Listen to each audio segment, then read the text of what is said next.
Welcome to another episode of a tiny little show that we're calling Connect This.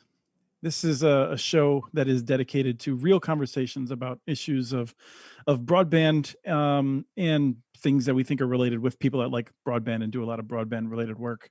I'm back once again. We're going to try and do this a little bit more regularly with topics ahead of time, maybe even ask you for input ahead of time.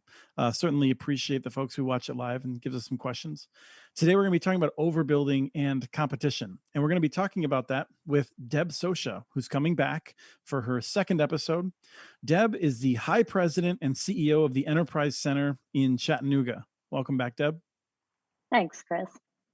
We also have Brian Worthen, who's here for the first time, but he's been on the Community Broadband Bits podcast before. Brian is the almighty CEO of Visionary Broadband. Welcome. Thank you, Chris. And we got Travis, my co-host for all these episodes, the man who makes the show worth watching.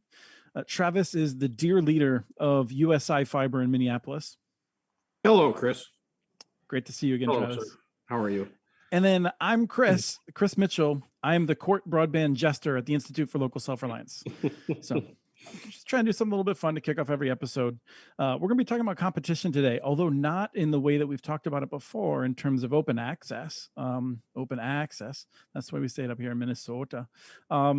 And we're going to be talking more about overbuilding, which is a word that probably we shouldn't even be using because it just reinforces the wrong ideas about this stuff, but I'll use it a few times.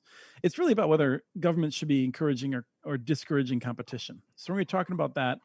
25 years sitting here after the 1996 Telecommunications Act, and most Americans barely have a choice. So I want to do the kickoff question again, just to get things rolling quickly. And that question today is, we're hearing a lot about breaking up the tech giants like Amazon, like Facebook, Google, others, the sense of breaking up. And I'll start with you, Deb. Should we encourage the federal government to use its powers to break up Comcast? I was really hoping you wouldn't start with me, Chris. But you know, I am of two minds with that. I think that one of the conditions of their merger years ago was that they run Internet Essentials across the country. Internet Essentials had a shelf life in that agreement, and they have gone beyond it, and they've actually improved access through it. And I'm really pleased about that because for a lot of communities, think Chicago, this has been a really important outcome. They've been able to connect kids. So I'm kind of two minds because I don't think we need any more great big companies running broadband. On the other hand, I'm kind of happy that they've done this other thing that was a condition of the merger. Okay. So you're going with no because of public benefits that go wider because they have so many people they're in front of. Brian, what do you think? Well, first of all, you said breakup, and then instantly black helicopters I could hear circling over the building. But there was a time 20 years ago, we'd rush home on Thursdays to watch Seinfeld and Friends and whatnot. And I'm really hoping for that again from NBC. So I don't necessarily want to break up Comcast. I still have high hopes that there's another Seinfeld out there. But to answer it more professionally, I would say whatever results in better broadband. I'm truly a believer in better broadband. We need to solve this for the nation. And if it helps, great. If it hurts, don't do it, right? So the analysis would hinge on some kind of evidence that one direction or the other would be better for broadband deployment. Right. What's the impact on broadband? Okay. Travis, I think we haven't had a yes or a no yet. Yeah. So I guess I would say no. And I guess my rationale is I think cable and Comcast is a good baseline for communities, and they do a reasonably good job as an operator. So the question I would ask is, what are the hurdles to build competition on top of that baseline? Because I'm not sure that any other person that would come in and take over the cable plant here in Minneapolis would do a much better job running it.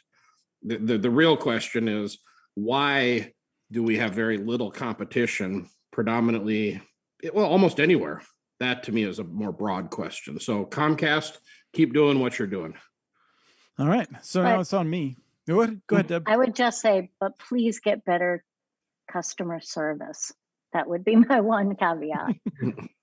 So I wasn't sure what to expect from y'all, and I said that I would just kind of make up my mind based on things that weren't said, and so I guess I'll have to say yes, that I would lean strongly in favor of breaking Comcast up. I think I picked Comcast. I went back and forth on this because I feel like it's easy to ask, should you break Charter Spectrum up? Charter Spectrum is a mean company. They treat their employees poorly. They're not a very good company in terms of the technologies that they use. Comcast is a professional company. Comcast has done more for high quality broadband stuff than just about any of the other probably all the other big companies combined, I think. So just want to make sure that okay. I get these notifications. I was worried it was something from Rye that something's gone horribly wrong in the stream. So I think the question is with Comcast is one of political power. I think a company the size of Comcast is too big. And so even though I think Travis is right, I think if you broke Comcast into 5 pieces, I think that several of those pieces would be run in a less professional manner in the short term. Perhaps. I hope that it would result in more competition. There'd have to be requirements. We didn't just have an AT&T temporary situation, but there would be real trade-offs. And I think that it would be worth it, if only to prevent 1 or 2 companies from having the kind of power they have in state capitals and in Washington, D.C. So that said, I'm not really holding my breath for that. And for people who are really into this stuff, I think we've been thinking primarily of breaking them up horizontally, not vertically. And that's a whole different question. But whether a company should be able to have the number of subscribers that Comcast has. So this is an interesting question that we can come back to if people are interested in the future. We'll see what happens with the tech giants. We are going to talk about overbuilding and competition almost exclusively this show. We're not going to do some intro topical items because this is such an interesting question. But we do have a new thing that we're going to do, which is that I am going to share a picture. And I'm going to ask if Travis can identify what this wireless attachment is doing in St. Paul.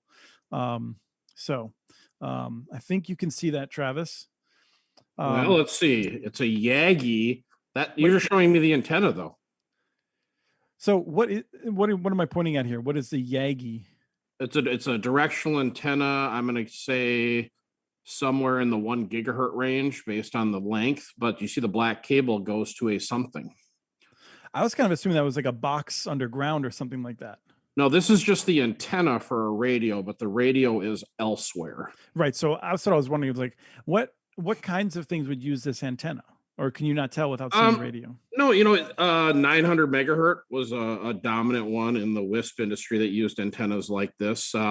Back in the day when we used to get aerial television up here in Minnesota, out of Minneapolis, out of Shorewood, you would point your Yagi towards Shorewood to get it. Lots of things use this. If you ever seen the football teams that have the or the press where they have those big domes with parabolic arrays. Yeah. There's a Yagi in the middle of that. I I would say whoever installed this could have cut the pipe a little shorter, though. I would have say that. But other than that, I can't tell you what's on the other end unless you have another photo. If you're going to bring up the football games, I just always like to point out that those folks are almost always wired.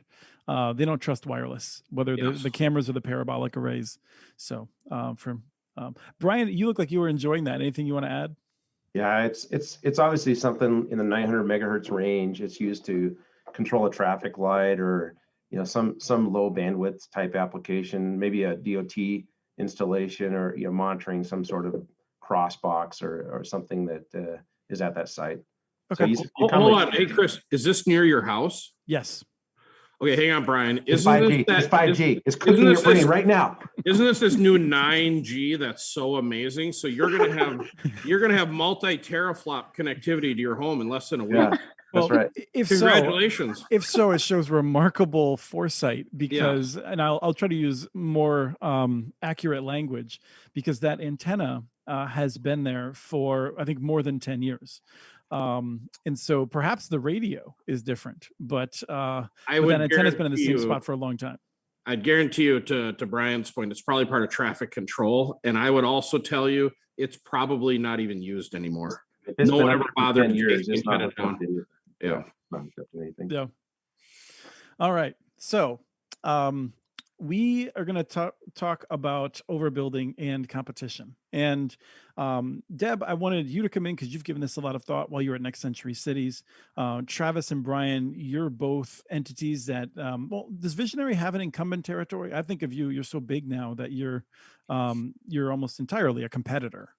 We're just entirely a competitor. Yeah, There's that's what no I thought. incumbent territory to us. No. Okay. So we're hearing once again about overbuilding and the evils of overbuilding. And, you know, Brian, Visionary has been embroiled in some accusations that were made that have been litigated a bit and may, you know, we're working on a story that goes more into it. I don't know that we need to get into that, but if we do, that's fine. But I was wondering if, since this is something that really motivates you thinking about these lines, when you hear the word overbuilding, what do you think about that word? Well, when you say this show's about overbuilding and competition, overbuilding is actually discussing competition. So they're used interchangeably, and at a governmental level, overbuilding is code word for did we spend federal dollars twice in the same area? That's really what overbuilding is trying to encapsulate. Is that, I mean, let me just push back on that for a quick second for that definition, because I think it's a worthy definition. Is it federal dollars, or is it just spending federal dollars even once in an area where there is already some service? There's this notion that people can plant a flag in an area and it's untouchable, right?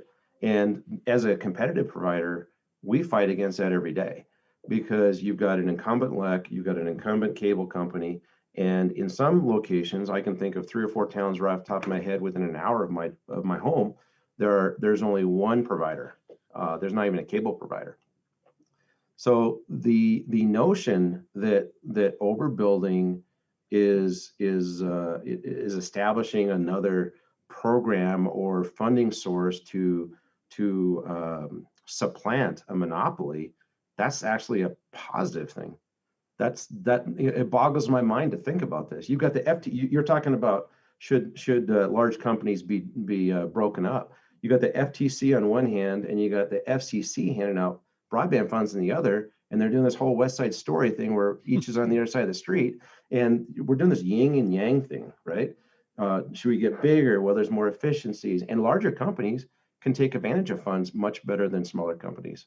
And so there's this whole dichotomy of we need to protect the monopoly, and that's been around forever, and that's what the entire telecom lobby is all about. Is, well, we don't want to spend this money where money has already been spent or where people have made an investment. I make investment every day. Travis makes investments every day. It's a good thing. Deb, what do you think of when you hear the term overbuilding from all of your term working on this? I would say that it is more of a term used by lobbyists than it is necessarily anybody in the field. We know what it means. It means we are going to have more than one provider. That means it's competition. I mean, Jonathan Sallet says what some people call overbuilding should really be called by its more familiar term, competition. And I think Jonathan Chambers also talks about it a lot in the rural community, because what he says, overbuilding is not a problem in rural America. It's actually the solution, right? So to me, anytime we can think of a way to bring competition into a market, we're going to improve service, we're going to reduce costs to the consumer. And for me, that's a win. Yes, John Sallet writing, I actually wrote this down because I want to make sure we credited him. He did wonderful work in his paper, Broadband for America's Future, A Vision for the 2020s, put out by the Benton Institute for Broadband and Society. And he's done a lot of very good thinking about this sort of stuff. So Travis, overbuilding, what do you think of? Historically, I really haven't thought about, are we overbuilding somebody else? Because to me, that means like you're just putting in something that's similar to what's already there. I guess maybe we like to call it over improving, to be bringing in the latest and greatest, technology where the citizens and, constituents can benefit from. And hopefully we can build a solid financial and business model around it. So overbuilding, I guess that's just a somebody coined the term, I guess I'm all Well, for it. yeah, no, I think the term actually came from, and I hope there may be people out there who know much better than me, but I think the term came from a monopoly environment, right? In economics, which was the telephone system was a monopoly. It was, and there was not expected to be competition because it was felt that competition would be harmful to the overall system. The cable system, many cities had exclusive franchises, and then as those went away, a new entrant would be considered overbuilding, and many of those didn't work very well because of the economics that have continued to limit competition when you have incumbents that have so much power. And so I know that we don't have everyone's point of view on this. I mean, we have two providers that are both aggressive in here and build great networks and aren't worried about defending, some networks that's putting out 20 megabits per second by gaming the statutes or the programs. But should we have government, Brian made this point, so let me put it to Deb. Should we have government emphatically trying to break monopolies by putting money into areas to encourage competition? I'm going to say yes, and I'm going to have a caveat to that, right? So we should have, government should be allowed to do whatever they need to do to ensure every resident in their community has fast, affordable, and reliable broadband. If that means that they're going to build it themselves, they should build it themselves. If it means they're going to engage in a public-private partnership, an open access network, whatever they have to do, they ought to be empowered to do. I think about, I live in Chattanooga. There are incumbent providers here, and there is EPB, our utility, and I pay less than $70 for a gigabit symmetrical in my home. I would never be paying that much for a gigabit symmetrical in a community where there weren't overbuilt environments, right? Because there wouldn't be any competition for that. And if we think about the places where municipal broadband has been brought into place, we see the same thing happens everywhere, right? Prices go down, the service is better, and the speeds are higher. So I think government should get involved when and where they need to. Yeah, I should have been more clear. And I think that answer is right. Like, I think there's a different bar for local government investing in itself than for the federal government to put taxpayer dollars into this in designing a program in that way. So Travis, I feel like if I could put words in your mouth, Travis, I feel like you would say, look, like where I'm operating, there's no problem. Like you're the second or third competitor in almost every case, Travis. But you're making an investment in rural Wisconsin right now. And now, if you were putting up, let's say you're putting up a 50 megabit wireless system, and you committed to that investment, and then you found out the federal government was going to work with an electric co-op to put in a gigabit, would you freak out? How would you feel about that? Well, yeah, because this goes back to that reoccurring theme we have of what is broadband, and I'm a strict. I think the definition of 25.3 is ridiculous, but that's why I picked 50. I didn't want to make it too easy. Yeah. So yeah, it's an interesting question is, so if you put a gigabit symmetrical product in any market, and actually this is becoming very eye-opening for me in Wisconsin, our uptake is actually double in the rural Wisconsin area than it is in the metro area of Minneapolis and St. Paul. So the economics work amazing in this rural community we're going into, but I personally would never go in with a 50 megabit wireless product. I would only put in gigabit fiber and just you have to make the math work, because I'm a real proponent of let's build one time. I don't know how many trillions of dollars the federal government's rolling out to all these wireless providers, but we're going to be having the same conversation 3-4 years from now. Now, I see Brian nodding his head, but the rural business can't be that good. I mean, look at the computer you have behind you that you have to work with. That thing's ancient. You've got paper on your bookshelves. I mean, like, you're working with paper. Yeah, that's right. You're struggling in those rural areas. Yeah, it's interesting. Our markets, that's an interesting question you just posed to Travis, because when we grew up and we started with 5 Hayes modems, right? In a dial-up environment. We've been in business 26 years. We grew on our own cash. And so we automatically looked to wireless as a way to bridge that gap until we're ready to put in more capital. The answer to the question is, I would be frustrated if somebody received funding to build 1 gig over the top of me. But I can tell you this too: in the last couple of years, we totally shifted our focus, and we know we need to build fiber. We know we need to go down that capital route. And I'm in likely the same situation as Travis, where we're borrowing, we're financing. We're building the investment based on a 7-year ROI or a 5-year ROI or 10-year. So yeah, we started building fiber in Kremlin, Colorado, LaGrange, Wyoming, Yoder, Wyoming. Look those up. They are not big. And rural is very hard to answer the question, because I'm in Wyoming. There are 6 people per square mile. And I am shocked that we're still in business, but I think it's just because we're innovating. And that's something that Deb covered very well, is competition produces better speeds, better service, lower prices, but also you have innovation paired up with that. And that's the benefit of competition, is it's forced us in a rural environment to innovate and to think ahead and to bridge that gap. Now, the question, Chris, if I could intervene, is would I be a fan of the federal government putting money into a provider to overbuild Brian's already established fiber network? Absolutely not. It's that to me would be, because Brian and I are out here taking all the risks in the world and leveraging our debt out as far as we can to build this, and somebody gets free tax dollars to come in and overbuild us. No, that would be a problem.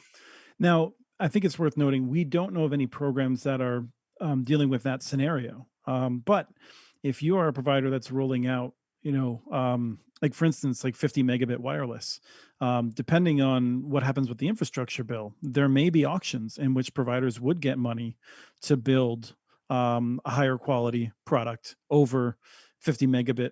People that are delivering 50, even 75, 80 megabits. The way the program is written, it's what they call mid-tier service. Sure. And so I think that we need to do that. And this comes down to one of the questions that I have, which is, even through this discussion, we framed it in this way and for a specific reason, I think, and that's that this discussion is always about what's fair for the provider. It's almost never about what is best for the community, what's best for local businesses, what's best for residents. It's more about as Brian put it, you plant that flag as an ISP in an area, and maybe you took risk, maybe you took less of a risk because you had a government monopoly 50 years ago when you built it. But nonetheless, there's this sense that the overriding concern is that the person or entity that planted that flag. Deb, is that what you remember from policy conversations? Yeah, it does seem that way. And I think the frustration is that somebody may have invested money 25 years ago and not want anybody to come in and overbuild, except the product is so crappy, right? And so we want a better product. And so the only way you're going to get that is to overbuild or to replace that copper with fiber, right? So, but yes, I think that's exactly right, Chris. Brian, I mean, to me, that seems like, you're someone who sees the world. I mean, one of the things I've loved about our conversations, it's very clear that you see the world both as someone who runs a business, but also that's not the only way you see the world. You also see it through the eyes of the people that need the service. Well, I still go to Walmart and see my neighbors that have service through myself or the local cable provider, and I still have that pulse, right? But in a state with less than 600,000 people in the whole state, right?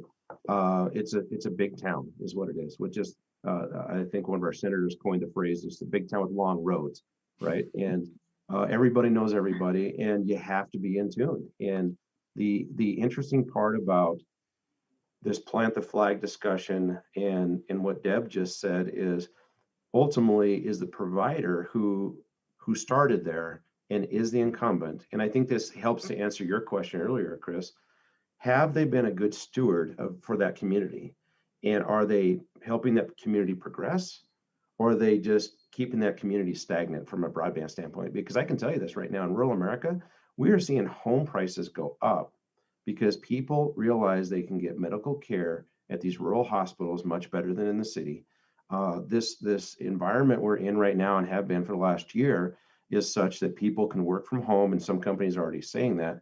And now we're seeing an influx into some of our markets, And the providers that have not done a good job in their community and have not kept pace with speeds and product and started to put mix fiber into their portfolio are going to hinder that community from attracting a new business, a new resident.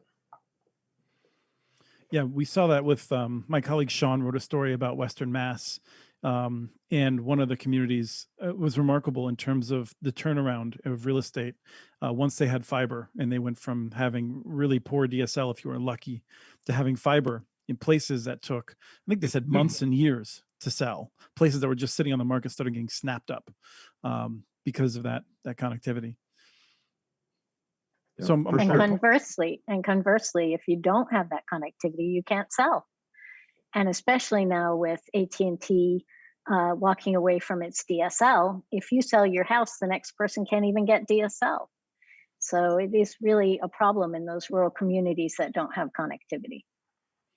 One of the things that we're seeing is that government programs are designed to deal with this concern about overbuilding. And so, the state of Minnesota, most states, probably all the states that give out broadband money have some kind of challenge process, which is the idea that that someone comes in and says, all right, I want to grab this grant or this loan and I want to build it in this area.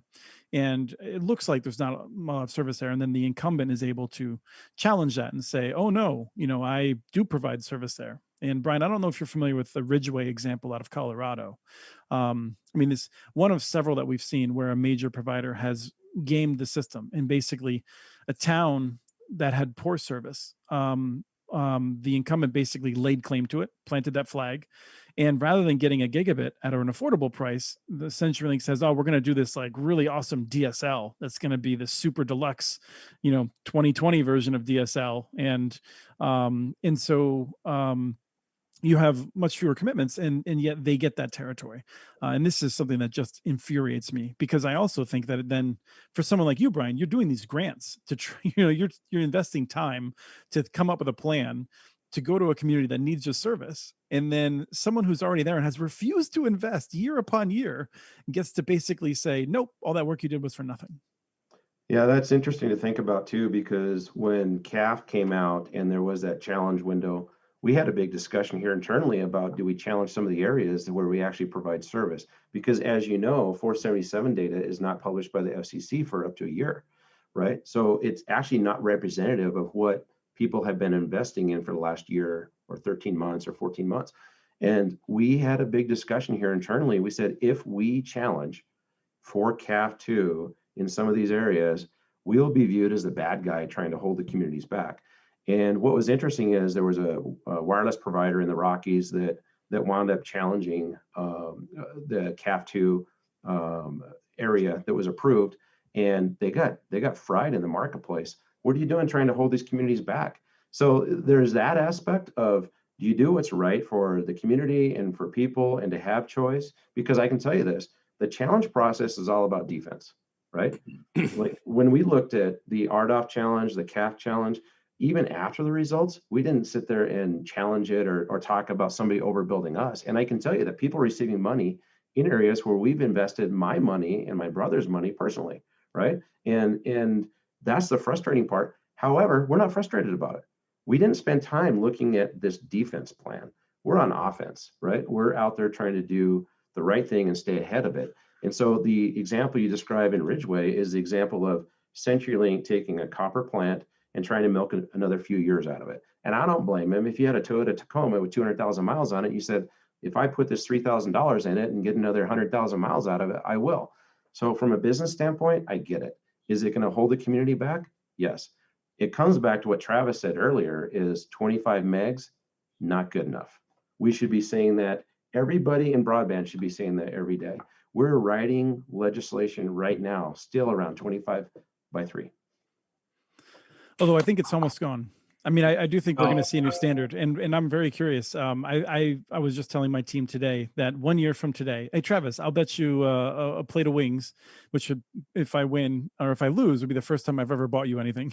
But I'll bet you a plate of wings that in 1 year the definition of broadband is much better.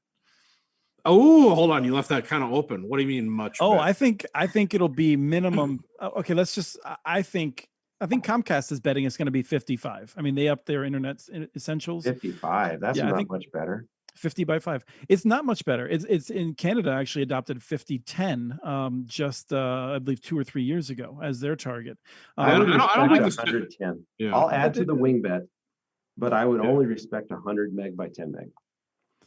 Okay, so you're gonna have to. It would be gonna be really interesting to collect, but I'm gonna look forward to that. So I'm saying. So let me just lay this out, and we'll get the stakes, and Deb, you can get in on it too. Okay. So Jessica Rosenworcel, among others, on the FCC, have called publicly for 100 megabits symmetrical. Today, several senators, including Senator Bennett from Colorado, who I think has been a real leader on this, have called for 100 megabits symmetrical. I think it may depend on the chair, because I don't think this is going to get resolved until there's a new FCC chair, and it might depend on that. I don't know that I want to stick my wing bet on 100. So I feel like I want to go low and say 50-10. But you all can call me chicken. So hold on. Let me understand the bet. I'm going to buy the wings. If it's 25-3. So if it's 25-3, you're buying the wings. No. I buy them all. I buy them all the time. So there's a chance if it goes to 50-10 for the next 12 months, right? Oh, I got that wrong. It's going to stay 25-3 for the next 12 months. No, yeah. So if it stays 25-3, then I have to buy wings for Travis, and I should do something else that's nicer too. I'm just kidding. I don't think, because I think the cellular providers have too much power, and that's who's controlling to keep this down. All right, so let's hear what Deb has to say. Yeah. So I'm gonna stick my neck out and go with 100 symmetrical. Okay. Ooh. I just really think we are in a position at this point where that's going to end up being necessary. I think what has pushed the upload speeds really has been the pandemic and how that has impacted people's capacity to work and learn from home. The upload speeds have been really a problem. Yeah. I think 100 symmetrical solves this overbuilding issue, because at that point you really can only put money into fiber to beat that. We'll see what the FCC says about this gigabit wireless stuff. And Brian, you deal with the wireless stuff a lot. I don't know that I believe that you can deliver 100 wireless regularly to everyone in a given area with a wireless product today. And so at that point, then it seems to me we may have just gotten to the point of fiber. No, you forgot about 6 gigahertz, Chris. Remember that 6G, not 6 gigahertz. Oh, the 6 gigahertz band is opened up now. So that's right. Okay, a lot more wireless spectrum for rural areas. How far is 6? Here's the best way to answer this. And we're joking about it, but here's the truth of it. And as a wireless provider, I understand this. We've been doing our own small cells for a long time. If you're going to offer that kind of speed, you're talking about a tower area, 1/8 of a mile. That's what I was wondering. Are these communities going to tolerate that? Are people going to tolerate that? Is the competitive environment between satellite, which you still use this frequency, and cellular and a broadband provider? I'm going to contend, and a lot of my revenue is derived from wireless. I'm going to contend, you're exactly right. The way to ensure competition in the future and our funding should be built around fiber. There's just some really good questions in the chat. So folks in the chat, I'm sorry, this is it's kind of taken on a life of its own. I don't want to break the stream. I do want to, there's so many things I want to do. This is such a good conversation. Travis, let's just wrap this up. The 6 gigahertz. Would you agree with Brian that you just you have to build so many towers at that point? I don't understand how that works. You still have to send people out with trucks every time the wind blows too hard. Yeah, but if you can have 160 megahertz or 320 megahertz channel, it's a stopgap, because I like Brian's approach, and he's probably used a similar approach that I used. Is we started with wireless, we leveraged that income and EBITDA to put debt on the business to then reinvest in fiber. Wireless was a tip of the spear. I just think with 6 gigahertz becoming available, it sharpens that tip. But if we don't redefine the definition of broadband, if 25.3 is satisfactory, then I get free wings in a year. I mean, it's just literally nothing's going to, we're going to have the same, honestly, we've had the same conversation for how many years now? We're just going to have it next year. I'm so strong about this. No. I'm going to go out and say that I will buy all of the wings next year from Whoa, March until December. Pump the brakes, big shooter. Now you're sure. Yeah.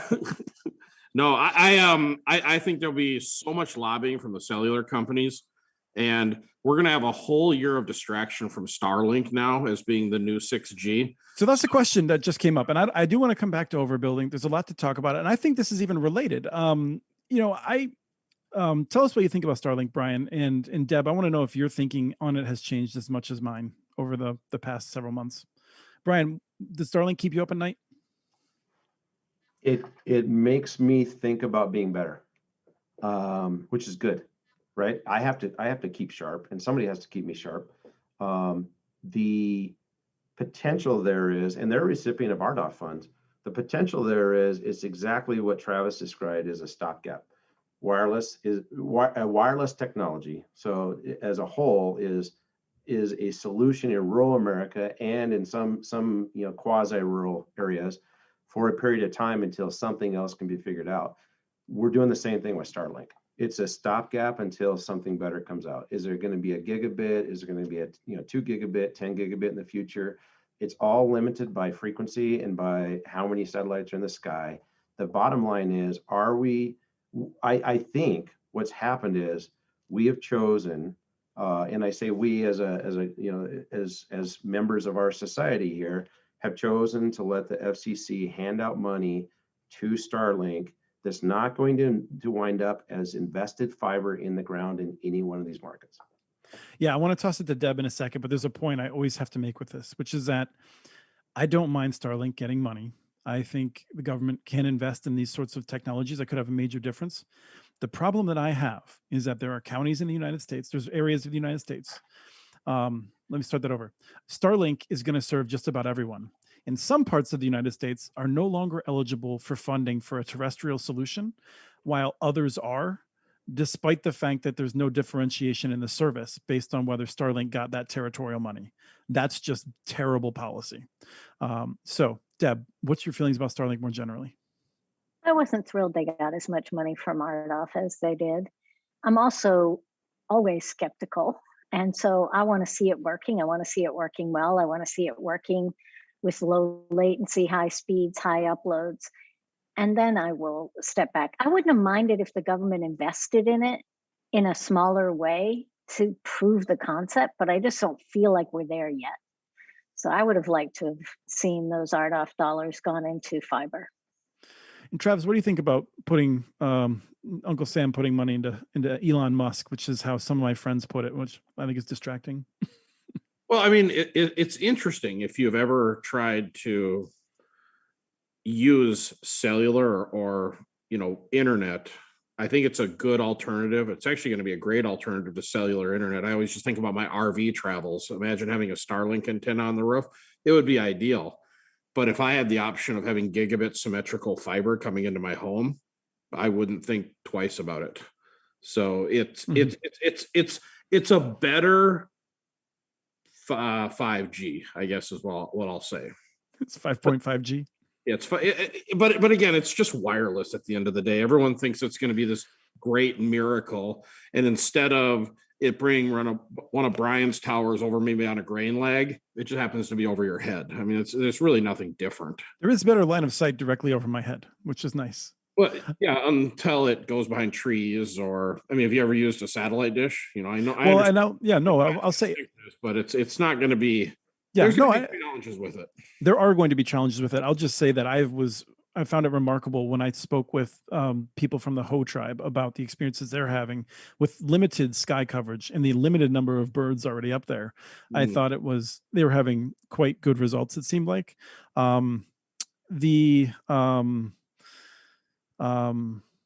well, not that on the vine. I want to direct us back, I think. Oh, I wanted to say, don't buy one and put it on your RV, because I think they're currently geo-locked as they're building the fleet, so you cannot drive around with it. So, Travis, we'll do that together as we sample the wings of the West in a future without COVID. So one other question that I really wanted to get to. I mean, there's a lot of them here, but I have ones I wrote that I'm really partial to because I wrote them. Is overbuilding, is this purely about a better technology, or are there other reasons? Like, let's just let me pick on Frontier. If Frontier was providing,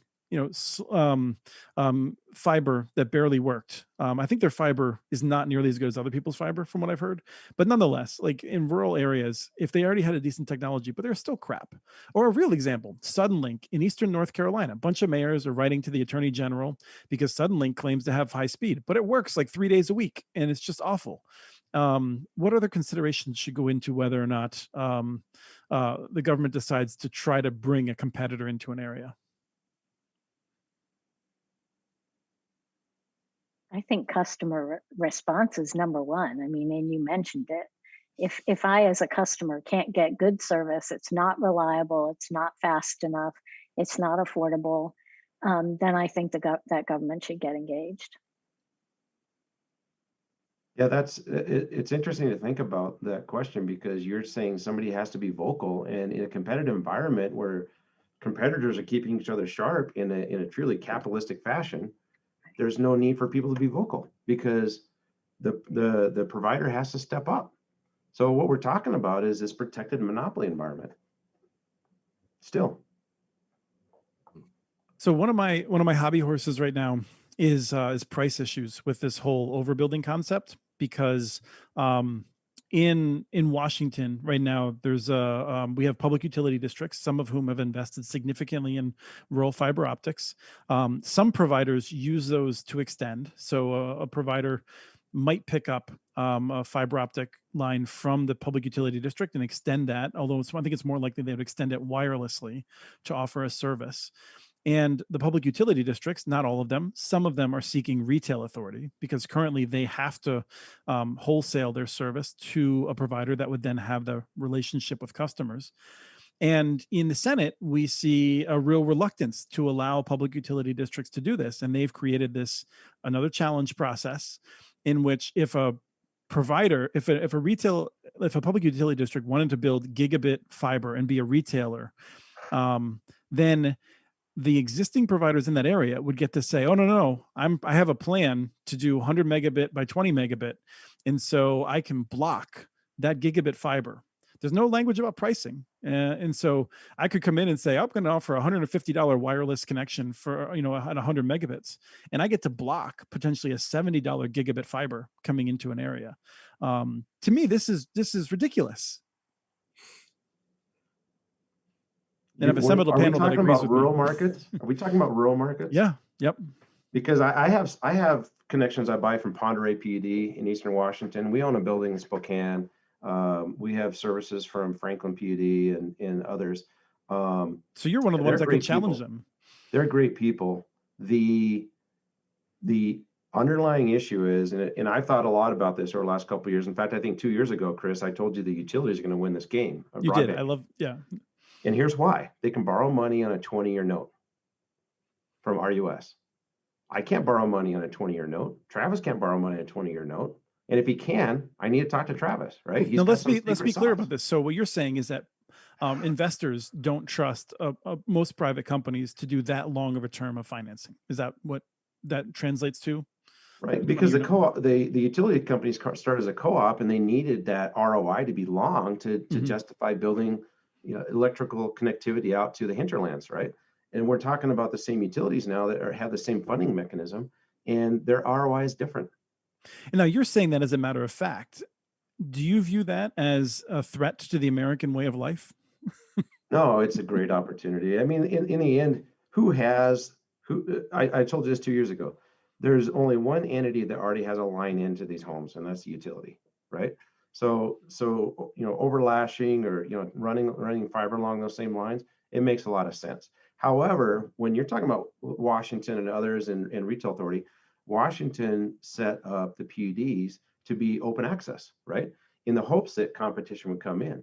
And so I think what they found is, and this is what we need to be talking about, is it's easy to say competition makes everybody sharper. I say the same thing, but in a town of 700 people, which let's use math 600 so I can divide it easily by 3. That's 200 homes, right? Once you have one provider in there with fiber, nobody else that builds fiber is going to go in there, right? And so that's the issue you're outlining, is whoever plants their fiber flag first can really set the prices. And who in their right mind is going to go invest in fiber in that market and hope to gain 33% of the market, right? And leave the rest to cable and the LEC and people that are fine with DSL, right? So there's a lot to unwrap there, because in rural America, where these PUDs are in Washington, there's not enough population where the PUDs were able to sign up a lot of providers. We're a provider on some of those networks, and it's just difficult. But this inability to sell retail keeps them from further developing that platform. And so I could see the quandary they're in. Yes, and I think just to spell that out, one of the things that I get the sense of is that some investors are reluctant to give them a 20-year note if they do not know who's going to be providing the services. That seems to have been that issue, at least with Kitsap, which got an exemption that was very narrowly tailored in the past. So, Deb, have we touched on most of the overbuilding stuff that you want to touch on? Are there any points you want to just raise up? No, I would just say, I'm a proponent of allowing local communities and utilities to build their own. And so I would just say one of the frustrating things that I've seen is that when people are disallowed to help solve their own broadband issues, we're creating a situation in which the private entities have all the power and the consumer has none. And I wish we would think a little bit more about making some of these decisions in a consumer-focused way. I believe you mean subscriber-focused way. My ears are screaming at me, Deb. Okay. People participate in the internet. They do not consume it. Which, okay. As you know, is my... I'll take your message. Do you capitalize I in internet? You know it, Just and I correct asking. other people. I'm still, you were the executive director. You could have required that we did that all those years. The worst fight we ever had at Next Century Cities when we were working together was over capitalizing internet. It was a pretty amicable time. Yes, and I'm an educator, so I went with what the education scene said. So yeah. She double-crossed me. Travis, I'm curious, have you seen anything in your work in Wisconsin that changes the way you feel about any of these topics? Or is it more reinforced your priors? Well, the thing that I keep thinking to myself is, why are there not more Brians out there in these markets? We always talk about, government, but... Well, that's because you're with me. Yeah, that's all I never think about the government unless I'm getting a speeding ticket, paying my taxes, or talking to you. But the fact of the matter is what hinders individuals like Brian and I from developing these networks in these communities? Because as we went into this Wisconsin area, we got like 80% uptake day one, substantially better than we get in the metro area here day one. The appetite was so strong for this competitive service, but it made me think, why did we have to go there? Why wasn't there any sort of local? And Brian touched on it. It's access to capital. And is anybody willing to risk everything they have, their house, their future, their college, their kids' college, their brother's money? Yeah, brother's money. Seriously, because that's what Brian and I have to do. And then you build up a network, and now the government comes in and gives free money away to people to overbuild you. Yeah, it kind of rubbed the guy wrong if that was the case, right? But there's so much demand out there. I don't know why we're not promoting more individuals getting into this industry and building their own networks, not relying on the city to do it. You've answered it, and here's proof that I listened to you while I'm licking my fingers clean of whatever sauce. And that's that there's a lot of people who get into this thinking it's about getting two wires to talk to each other or getting the tech to work. And there's just not nearly as many people who have the business sense and know how to talk to the banks and that sort of a thing. Is that your sense, Brian, of how you'd answer that question? Yeah, and there's another group of people. That's true. That's because there's no manual for this, right?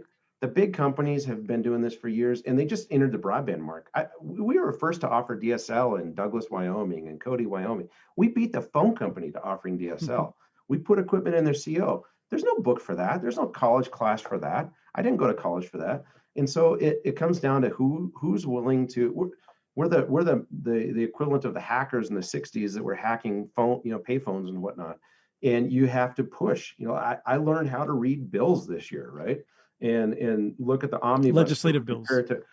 Compare it to previous versions. And there's not everybody's willing to do that, so, but there's also another group out there that I don't think we're talking about. And that is the people that have one or two communities. They've got service in one or two communities. They don't show up on anybody's radar because they don't know they should file 477s. They don't know really what they don't know. And they're supported at their local community, and they're out there. There's a guy in Wamsutter, Wyoming called Gary. There's a guy in Rock Springs called Lance, right? Wheatland, there's a guy named BJ. I can list them off, right? And I can go through Colorado, and there's people that are not on anybody's radar out there just building. What's troublesome about that is, and I've been in county meetings lately where I've turned to the local provider and said, you should file 477. I'm telling you, take half a day twice a year and file your 477. And the community hears me saying that, and they're like, well, Brian's not the big bad wolf after all. And the provider hopefully hears that. And I know we had a meeting in the last part of last year with the provider, and he says, how do you get access to right away? And I said, you go get your CPCN with the state of Colorado. And we see him filing now for that CPCN. There's a need to bring these people up because they're out there and nobody knows they're out there. And so in the example of Wheatland, Wyoming, great example, CAF was handed out there, RDOF was handed out there, CARES was handed out there, right on top of this guy because he's not following his 477. We're not doing anything to identify and then bolster these folks that have those local relationships, that are known by their local utilities people, that the community loves and supports, and they're totally downtrodden with these programs. Deb, I feel like that description also fits the local governments that are trying to solve this in many ways. Yeah, as I was listening to Brian, I was thinking about the fact that, of all the communities I've spoken with, not one of them really wants to get into the broadband business. They would much rather have somebody come in and provide them good service at a good price, right? But when it doesn't work, somebody's got to do it, and local communities are. I'm guessing there are some, in fact, I know of a few where they aggressively pursued putting in fiber to the home when they had some sort of decent service, but I think that's rare. I think most of our communities are overwhelmed for all the reasons that a small local provider would be overwhelmed. There's so much to know. There's a lot of legal wrangling, a lot of legal language, a lot of technical language that a local small mom and pop organization or a local small municipality they'd prefer not to deal with. But I think you're right. If we could find a way to bring people up and teach them what they need to know, we'd probably find a lot more of that happening. And always it comes down to funding too, right? How do we make the pathway for funding easier and more tenable for those small local organizations? I want to ask both of you what your right-of-way experiences have been. This is, if you listen to a lot of Republicans, a lot of the industry-funded think tanks, even some of the ones that I think position themselves as being more moderate, they would say that the key to better broadband mostly has to do with making it easier to deal with the permitting process. And so, Travis, you and I have talked about the fun you had over the years with Minneapolis. What were your experiences in Wisconsin? So I appreciate the smaller communities, substantially easier to work with. Now, I'll say Minneapolis is really easy to work with now. They put a new permitting system in, and we usually get permits in 24 or 48 hours. It's just, you've got to build that relationship with that community. And the reality is, once you start getting momentum in the area, the public works people are not going to stand in your way. It's doing all the homework on the front end, which can be very frustrating when you have no revenue coming in, you're paying debt service, and you're trying to scramble around. No fiber providers will talk to you, because there's a shortage of everything, and you're scrambling trying to make something happen. I would say the permitting is probably the least of the concerns nowadays. It's relatively easy to navigate through that. Brian, you operate in a bunch of states. What's your reaction to a focus on permitting and also, I'll just say, I've really sympathized anytime you have to cross federal lands. I have a whole rant about that, but let's focus on local permitting to start. I think that Travis hit on it. The smaller the town, the easier it is to build a relationship with the utilities department and the engineering department. right away is difficult. And what we're finding is it's easy to go into town. Again, in my state, the biggest community is 60,000 people. So when we go into a town of 1,200 or 2,200 people, the issue is the town does not have a full-time attorney. And so I've actually been suggesting at a state level that state funds be used to fund a telecom attorney to assist these communities, because what we're finding is the same thing as Travis. We're investing a lot of time getting behind the wheel of a Subaru, driving in the middle of the winter to these meetings and showing them that we're real people and trying to build that trust. And it's hard because inherently communications companies are distrusted, right? So we have to bridge that gap first, and then we have to go through the, I don't want to say education process of what rights away looks like. Can we get a franchise agreement? Can we be treated as a telecom company? We have to go through that in every community we go to. And so there's a lot of legwork involved. And I think there's a way to bridge that gap where some funding's available for communities to actually have access to some sort of telecom support, and just like companies farm out HR support, right? There needs to be this farming out of telecom support, because every community they understand cell towers, they understand water, sewer, and whatnot. But when it comes to fiber right away, they're like, why would we already have somebody here? And it's a lot of time to invest. It's crazy. Does anyone have any last questions? I want to ask in a second a question about what one thing you might change at the state or federal level to get more competition. Ooh, I thought a lot about this. Are you ready? Yeah, go right ahead. Give other people a chance to think. We've been talking about federal programs, and I think that the federal programs are just a stopgap, and they're not really creating true investment at a local level. And you look at the winners of RDOF, and they're big companies or nationwide companies or people that want to be big, and they're covering multi-states. And is that going to create the relationship with the communities that Travis and I just talked about? I'd like to create like a Lindbergh's first or Lindbergh's solo flight across the Atlantic contest, or an Oklahoma Sooner contest, where maybe there's two providers funded in a market, and whoever gets to 200 subscribers first with gigabit gets additional funding, right? Let's look at this a little differently and a little more creatively, because we have private spaceflight now because of a competition, correct?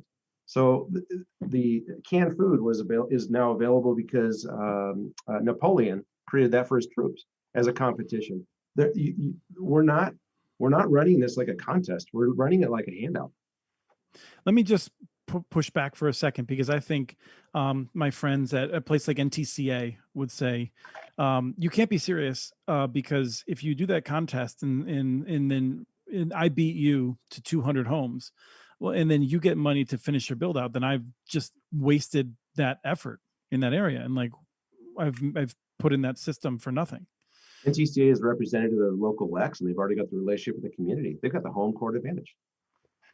Well, I think in many cases, they're also the ones that are going out to the nearby communities. And so this would be, in theory, like a new place that they were expanding to, I would think. But I think the argument is more that, like, if you start that way, like, aren't you kind of screwing the company that loses? Like, why would you want to take that? Because if you lose and you don't get more money, then haven't you lost some of that investment that you put in to get to those It's homes? totally flawed, and it's just me thinking differently. But I can tell you this too, in preparation for this, I spent 25 minutes and I found 5 census blocks that we've been reporting on 477 for 4 or 5 years now, and still we had a competitor receive money on top of those blocks.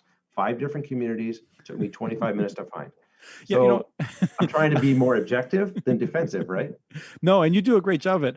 I said recently, and I fell in love with it, so I'm just going to repeat it all the time because I love myself, that the FCC, if it evaluated devices as well as it tracks where broadband is, none of our consumer devices would work.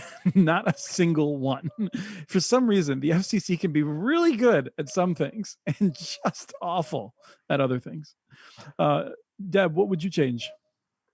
I would love to have, obviously, much better data at the address level, what's available, and also, just really thinking about, if we're going to invest in a community, let's invest for the long term, right?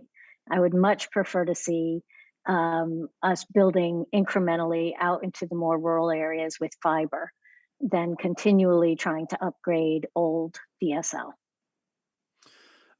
Travis, let me go to you. And Brian, if you are running into another meeting, also, I'll forgive you if you have to drop, but I'll ask the same question to Travis. So what I would do is I would offer the equivalent of the 1040 EZ form, the federal government, where you can file your tax. I'd have a form that any provider who's going to deploy fiber in an area could initially get a $250,000 grant to run a small pilot project in their community. Because I would guarantee you over 75% of those pilot projects would turn into viable fiber business that they could then turn and leverage with a senior debt lender to continue the momentum. And after 10 years from now, you would have all these communities that would be fully fiber covered, and all it cost the government was $250,000 grant to get in. And worst case, if they screw up, you got $250,000 worth of fiber in that the next person can come in and leverage. That it's getting these entrepreneurs out of the gate. Once you get them out of the gate, the business runs, the revenue runs. Every 30 days you get more money. And so you just got to get them started. And that's the hardest step, because every pilot project we've run has turned into a network. So that's what I would do. But you can't bog them down with this much paperwork and quagmire. You asked me about this new thing that came out from the $50 emergency broadband benefit. I got 4 people trying to figure out and decode how that's going to work. No, you just contract with a nonprofit called the Institute for Local Self-Reliance. We'll make it really easy. Guys overcomplicate everything. It's just make it easy for your average small entrepreneur to run a pilot project in this, but only for fiber. Let me say this. I think one of the things about that paperwork, the FCC should, I think this is incomprehensible given the way government at some point will figure out how to procure software, but every ISP should be able to log into an account for their 477 and update it as they wish, rather than refiling a document that has 40 freaking pages of information.